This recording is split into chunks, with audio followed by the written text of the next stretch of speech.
Alrighty, we should be live. Can you confirm that for me, Moneymaker?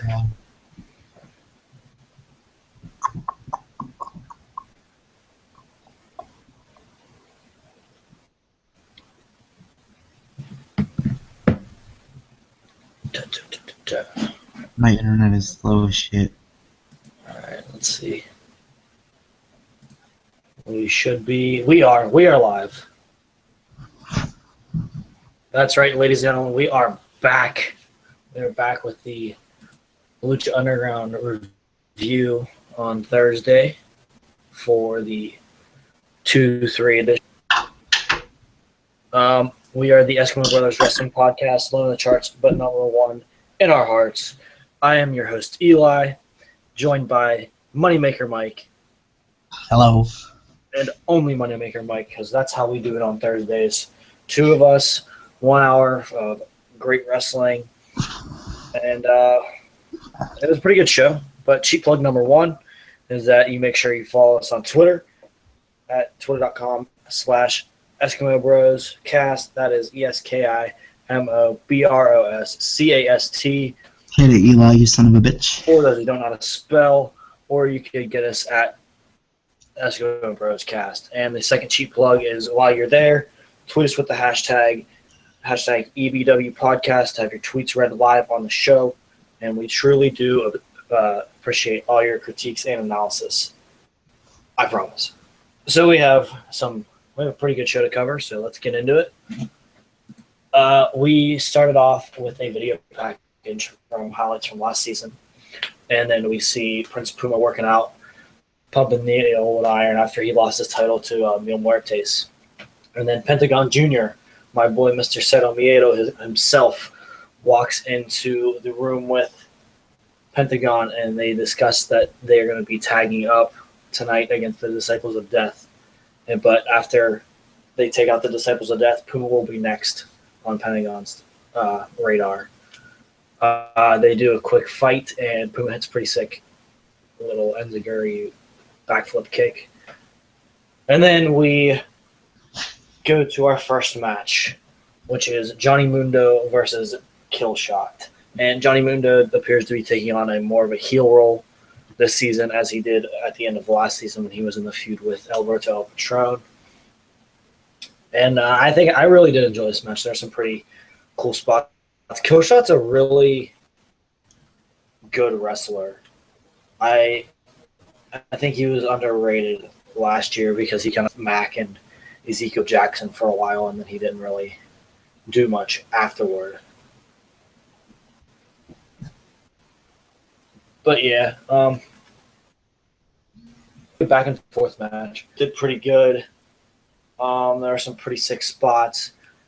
There was that spot when Mundo got trapped in the corner and he was like hung up on that second rope, and then Killshot hit him with like an enziguri and then a DDT with a 450 afterward.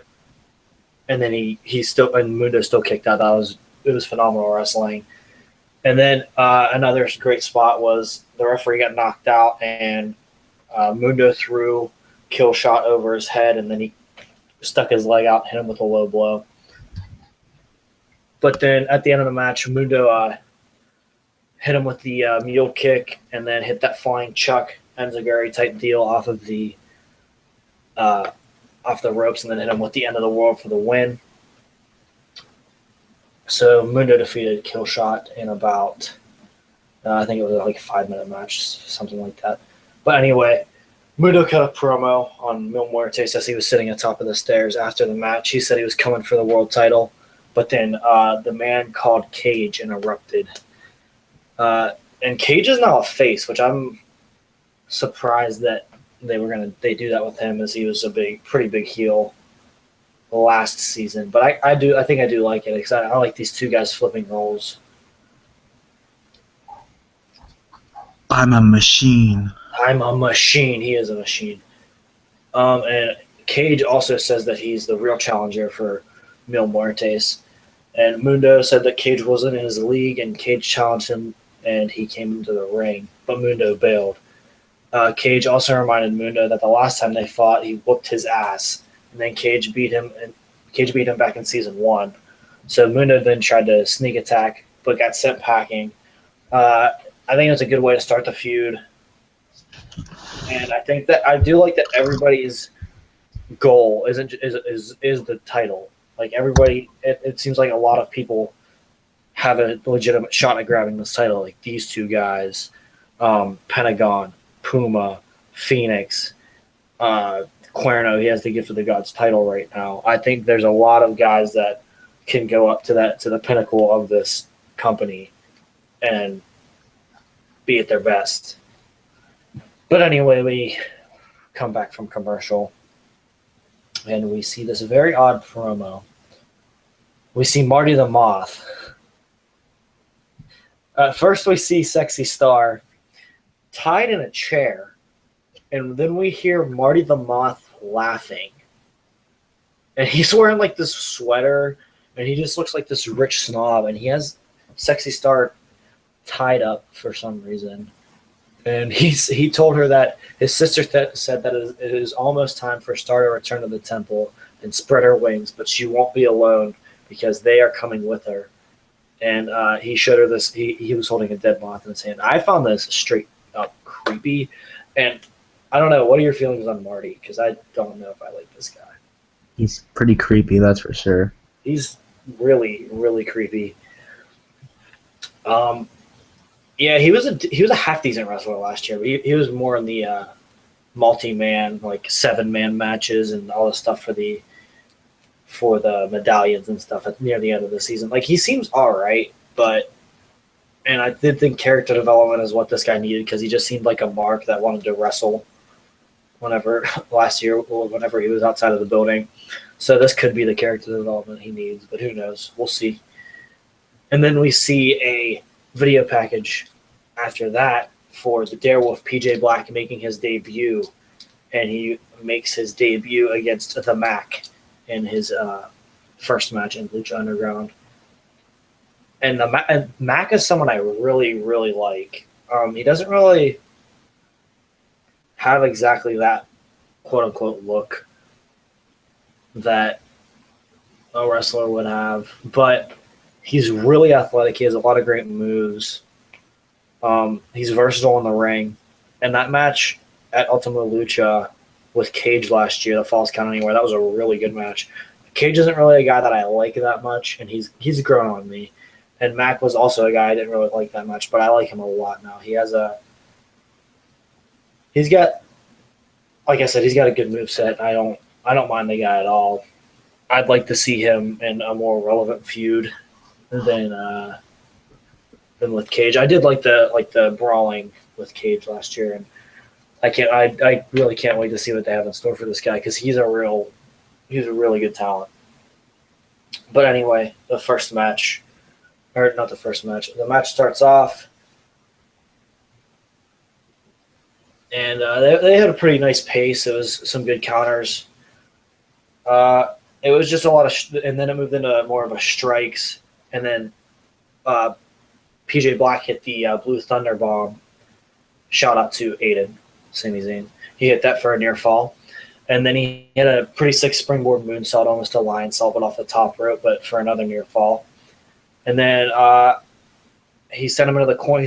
Black sent Mac into the corner, then hit him with I think it was a flying forearm or something. And then he went for that patented 450, but Mac rolled out of the way. And Black got back on the mat. And then he knocked Mac back down, and he went to springboard into the ring, and Mac caught him with it was like a cutter or a stunner or something. It looked really odd. I didn't know what it was. I freaked out a little bit. I thought he dropped him on his head or something, but it looked really weird. The match was all right. I don't really have a complaint about it, but huh? Did somebody say Blue Thunder Bomb? I did say Blue Thunder Bomb. And he left. I hate him. I love you, Aiden. I love you. But yeah, but it was kind of sloppy, and PJ Black was trending in the United States for losing this debut match against the Mac, and I feel like they were gonna have him being built as a bigger guy, like a bigger star, and have him lose to the Mac is either means like one of two things. It could be like that they're going to push Mac, or they're not going to value PJ Black as much. And PJ Black is another one of the guys that I like. I do like him a lot. I didn't like him as Justin Gabriel. He didn't seem to have that character or the edge that he has on the indies as PJ Black. Black, he's a really, really good talent, good high flyer. Oh yeah, I don't have any problems with him at all. And we forgot to grade them, but I don't know if money is here. He is not. But anyway, yeah, and commenting on the cutter, it was just really sloppy. If he would have caught him clean, I would have been 100% A-okay with this match. But it just seemed kind of weird to me. I don't know.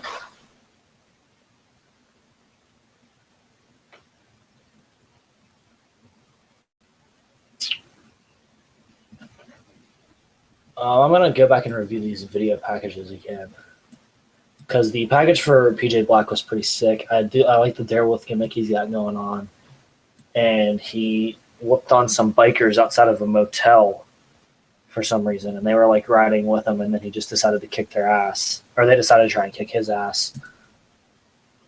Yeah, but the tables got turned. But it was pretty odd. But I don't mind it. What's up, bro? Aiden is back. Y'all need some help. Eli, let's grade these matches really quick. Let's go. All right. Is Money back? No. No. All right. What? From my analysis of the Johnny. Oh, he's back. He's back. From my analysis of the Johnny Mundo versus Killshot match, what would you grade it, Aiden? We're on a scale of 1 to 10 on this Lucha Underground show. Oh man, I love Johnny Mundo, man. John Morrison, he's the homie. I'll give this match a solid A- because John. That's not how we do it. Oh yeah, out of 10. 10. Okay, out of 10, I'll give it a 7.25. Okay. Why? Well, John Morrison, he's just a wrestling legend. Johnny Mundo, whatever you want to call him. He's an amazing talent. He's gonna fight Neville at WrestleMania, and yeah. So enjoy his last Lucha Underground match, because that was it. Shut up. Wow. Is he gone? Yeah. All right. Okay. Yeah, we didn't grade them, Mike. What do you grade Mundo versus Killshot? B plus. You do it out of 10. Oh, okay. About 9. 9? Yeah, I thought it was like pretty crisp wrestling. I didn't mind it at all. It was an enjoyable match, and I'm gonna give it like an A, or an 8. I mean. Nice. So yeah, and what do you think of? What are your thoughts on the Cage Mundo feud? That is obviously ensuing. Should be good. Should be good stuff coming up soon. I mean, I hope so. Definitely. We're not going to grade that Money of the Month promo, because that was weird. Mac versus Black, what do you think? What do you got? What? What's your grade? On the promo? No, Mac versus Black. Oh, probably about a 7 out of 10. Yeah, I'd give it like a 6. It was like a decent way to have Mac or Black debut. But it's just I don't see that. I don't see why he's losing to Mac. I really like Mac. I hope he picks up some momentum here. Yeah, maybe like, didn't you say that they might be building Black to something big? Yeah, I'd like to see. Do you say Mac or Black? Black. Black. See, I kind of hope it's more of like, maybe he might be more of like an underdog type deal. I don't know, but I don't understand the logic behind him losing. In his debut. Yeah, in his debut. Like, I get it. Mac's like a good worker. He's a good athlete and everything. He's a surprisingly good athlete for his size. I don't know, but yeah. If they were gonna bill PJ Black as like this big guy, this big acquisition, why make him lose in his first match? Like, doesn't make sense to me. Yeah. But yeah, I give it a 6. Okay, we're gonna move right along. Back in the streets, we see a new masked woman fighting. She's very sexy and venomous, I suppose, according to 411mania.com. Shout out to them for the results on this show. Larry Zonka, name of a famous fullback who apparently is not the same guy that wrote this review. But anywho, yeah, her name is Cobra Moon, and she's going to be debuting next week. And I do like this because it's more female talent in the Temple. I feel like that's something that they're lacking because they only have who are the girls that wrestle? Eva Lise and Sexy Star. Am I right? Hmm? Eva Lise and Sexy Star are like the only two that wrestle at this moment. Yeah, pretty much. I understand that they signed Taya Valkyrie. I'm pretty sure. Oh yeah, well they have Black Lotus. Yeah, they have. So far, I understand they signed Taya Valkyrie. They have Eva Lise. They have Sexy Star. And now they have Cobra Moon. And I don't know if Black Lotus is going to be wrestling. Apparently, even with this like split temple thing they have going on. Yeah. Which I'm interested to see more with that. Something more involved with that soon. But that obviously wasn't the focus of this week's episode, as it was more on the focus of the Lucha Underground title and PJ Black's debut. But yeah, as it was announced earlier in the night, the main event would be Prince Puma and Pentagon versus the Disciples of Death, who are Katrina's little minions that she controls with the stones. And this match was great, A, because we got to see Katrina again, and B, because I love Pentagon Jr. and Prince Puma. They have to be my two favorite. Pentagon especially. I don't know, there's just something about them. Cero miedo. Cero miedo. Zero fear. There's something about him. I like this feud with Vamp. I liked his how he's just his badass. It was just he has a really good character in my opinion. I spoiled that feud for you. Huh? I spoiled that feud for you. He did. It was pretty upsetting, but it was a nice twist at the end, and I'm excited to see if they develop that a little bit more because I don't see why they wouldn't. Because they showed the little insane asylum thing with Vamp at the beginning of the season, and I feel like he's just gonna crack again, and then he's gonna just align himself with Pentagon or something, and I feel like they might be another unstoppable force, like kind of like Mio and Katrina are right now. But yeah, we'll get into the match. There were some pretty nice. What's that? What? Yeah, I thought you said something. No, it was Taka running by. Yeah. Yeah, I think the match made a lot of sense as Puma and Pentagon were the ones who saved Eva Lise last week from Emil Muertes, so it would only be right for Emil to send his little goons on these two to whoop their asses, which they did not do, even though the match was pretty cool. The Disciples attacked at the bell and tried to use the numbers advantage, but Puma cleaned house and Pentagon hit a dive, hit a pretty sick, as Aiden would say, Tokon Hilo, or Spaceman Palancha, or whatever they want to call it. Puma was not to be outdone because he hit a springboard shooting star press outside of the ring, which I freaked out at. I thought that was one of the coolest things that I've seen thus far this season, and especially in this episode. And I do like the little rivalry that's boiling between Puma and Pentagon, because I don't know if I don't think they're going to do like just an automatic rematch clause for Puma, especially since Katrina is in charge of the Temple. So I feel like that's going to be like a number one contenders match in the coming weeks to see who will wrestle Mil for the title once his arm gets healed up from that Fujiwara that Pentagon had on him last week. But yeah, there was a lot of what's the word I'm looking for?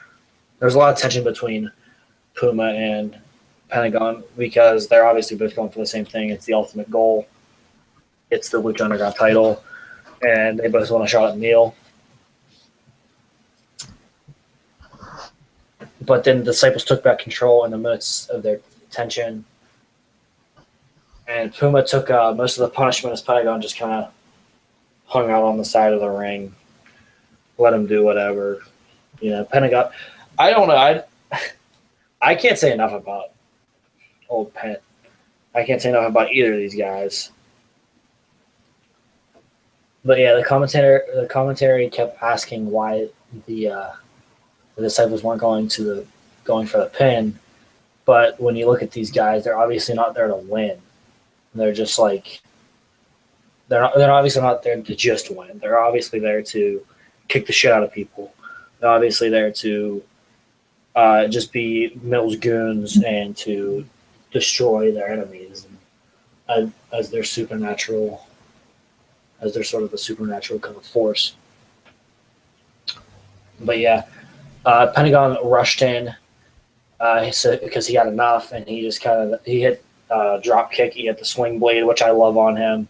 He hit the swing blade twice, and then Puma and Pentagon looked like they were about to brawl, but then the Disciples had already recovered by that time, and they threw them over the top rope. And one of the Disciples went for a dive, and Pentagon pulled another Disciple in the way. And in the ring, Puma was brawling with the third Disciple, and he dropped him to set him up for the 630 senton. And while he was on the top rope, Pentagon tagged himself in. Puma hit the 630, and Pentagon pinned him for the win, and he got the pin on the Disciples. So yeah, that teased some tension between the two men, and Pentagon and Puma were victorious. So afterward, they were arguing in the ring, and Puma and Pentagon got in a little scuffle. Pentagon hit that backstabber / lung blower and went to put him in that patented arm bar, trying to break Puma's arm, but Puma rolled out and bailed. So that is definitely setting up a feud for those two. And I absolutely cannot wait to see this match. I think this will be some of the best wrestling we've seen on this show between these two guys. I think they're both great workers. I think they're both great characters. I think the possibilities are endless for these two, especially if there's like a stipulation of some sort. Even if there's not a stipulation, there's going to be some crazy shit going on. So yeah, grades for the match. What do you think, Mike? About a B plus again. B plus. Yeah, I'd give it an A or a 9.5. It's cool to see Puma and Pentagon tagging though, but even though there's like a little tension. Yeah, like I said, they're two great workers, and they're two of my personal favorites. And it was cool to see them work as a team. Well, not work as a team. It was cool to see them on the same team, wrecking house against these scrub Disciples of Death, which I really don't like these guys, but I see them as a necessary component to the show, especially if they're going to be having Mill run the temple for at least the first half of the season, as they're just like the goons that, because Mill obviously can't do it all by himself. I mean, he has Katrina, but what's she gonna do? So he has these three. I don't like how they're holding the trios titles, but I'm sure that will change soon enough. Read the spoilers. I know. But anyway, it was a solid match. It did what a good thing that Lucha Underground is. The thing that Lucha Underground is really, really good for is that every match really does have a meaning. Every match has a story behind it, and I'm pretty sure every match or every segment has advanced the story. It's not like WWE where they sent out they just in the recent month they've sent out Titus O'Neil and Stardust week after week just for Stardust to lose. Like, what has that done to advance their quote unquote feud, if you want to call it that? Even though it's not. Their feud involved backstage segments during Christmas time or something. Like, they didn't actually hate each other, and it's just like it doesn't seem legitimate to me. It's just kind of like, oh, well, we have 3 hours. What are we going to do with 2 of them? Oh, we're going to put these guys out here, and we're going to put somebody against the Big Show to lose, and we're going to put Ryback and Dolph Ziggler on the program, even though they're boring as shit. Like they have 3 hours. Raw has 3 hours to put on the absolute best show possible, and they don't do that. Meanwhile, Lucha Underground has 1 hour, and they make the absolute best wrestling I've seen in a while. And it's just it's great storytelling. It's great in-ring action. Everything has a purpose. Everything has a meaning. And that's why me personally, I'm going to say it right now, I think it's one of the better wrestling shows on television at this moment, even though WrestleMania season is coming up, and I'm sure the stories will get better. And I hope they could fill 3 hours. I hope they could fill a Raw full 3 hours with meaningful stories, even if it's like 2 hours with meaningful matches and an hour without. That would improve on what we have right now. Eli. Yeah. I'm gonna let you finish, dog. All right. But sorry, I had to. I have a counter argument for your for you saying that Raw has 3 hours and Lucha Underground has 1 hour, so Raw should be doing better because they have more time. Well, no, Eli, that's not exactly what I was saying, but I feel like they don't use their time. They don't utilize their time in the best way that they possibly could. Yeah, but wouldn't you feel that like if they did have an hour, if they were limited to that, wouldn't they? Don't you think that Raw could fill up an hour of decent stuff or good stuff at least? I think it depends on the week. In all honesty, I think if you took an hour of Raw's 3 hours, you could put together a good show every week. But I mean, then again, I know Lucha Underground. I don't watch a lot of it. I've seen like a few episodes here and there, but that's why I'm not here tonight, really. But yeah, I don't know. I actually don't really know why I came in here. But don't you think that it would make sense for them to at least, because like I said, I feel like it's 1 hour of decent television and then 2 hours of why am I watching this? Exactly. You got a point there. Don't you think that they could at least like give us 2 hours of decent television and an hour of why I'm watching this? They definitely should. I think that's why Raw should go back to 2 hours. But I think they should too. I would love that 9 to 11 or wherever you may be located, whatever time it may be. Yeah. Well, anyways, I just wanted to provide that kind of argument, that little devil's advocate. God bless Dixie Carter, and have a good night. Oh God. Not this crap again. Oh yeah, but anyway, like I was saying, Raw, step up your game. I know that's a lot of television, but if you're gonna be like the pinnacle of sports entertainment, entertain me for 3 hours every Monday. Not hard, it really isn't. Anyway, after the little brawl, we see a promo, and we see a new man wearing the Dragon Azteca mask, and he's meditating as someone speaks to him, and the voice does sound very familiar to most wrestling fans, so most people know who it is. But the mysterious voice was to that pun. mask, but he chose a different path, and he said, "I'm satisfied with my path." And the new Dragon Azteca has his path now, and the Mystery Man leans forward from the darkness, and we see the mask of Rey Mysterio. Junior, yeah. Oh! Booyaka, booyaka. What do you think they're going to do with a guy like Rey Mysterio on this show? I'm not really sure. I really haven't read any spoilers about Rey Mysterio taking part or anything, so I can't really say anything. But he'll probably end up in a feud pretty shortly once he makes his in-ring debut. Yeah. Excuse me. I don't really see him in like the title picture this season. I don't.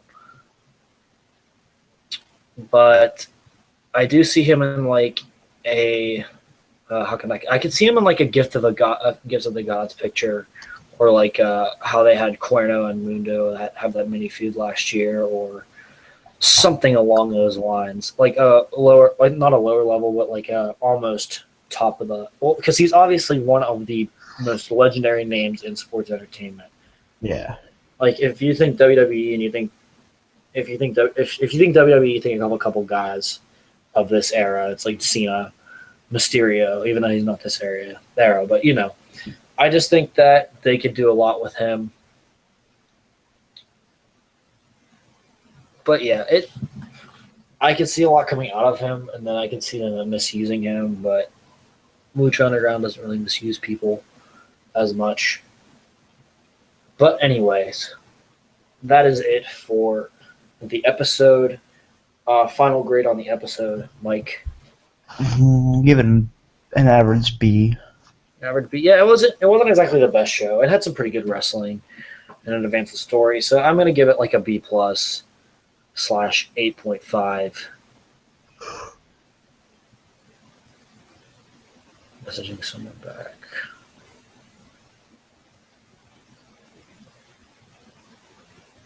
Yeah, I'd give it about a 8 or a 9 out of 10.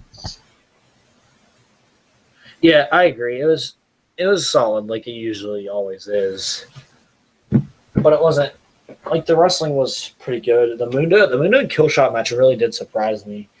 I get a lot of entertainment out of that because I think Killshot is an underrated talent. I don't really like his character that much, but he's good in the ring. He has some pretty fluent moves, and everything. And PJ Black is a big question mark for me right now, and so is the Mac, because I don't see why that would happen the way it did.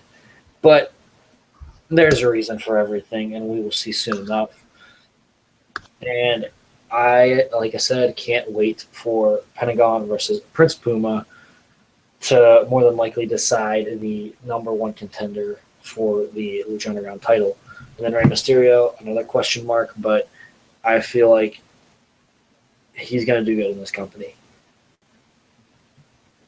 But yeah, Mike, do you have anything else to say if you're even here? Not really. Nothing? Okay. So, not too bad tonight. Remember to follow us on Twitter at SMWebRosecast. That is ESKI. Oh, did I butcher it? Nope. ESKIMOBROSCAST. Hit it, Eli, you son of a bitch. For those who don't know how to spell. And that'll do it for myself and Moneymaker Mike. Have a lucha-tastic evening.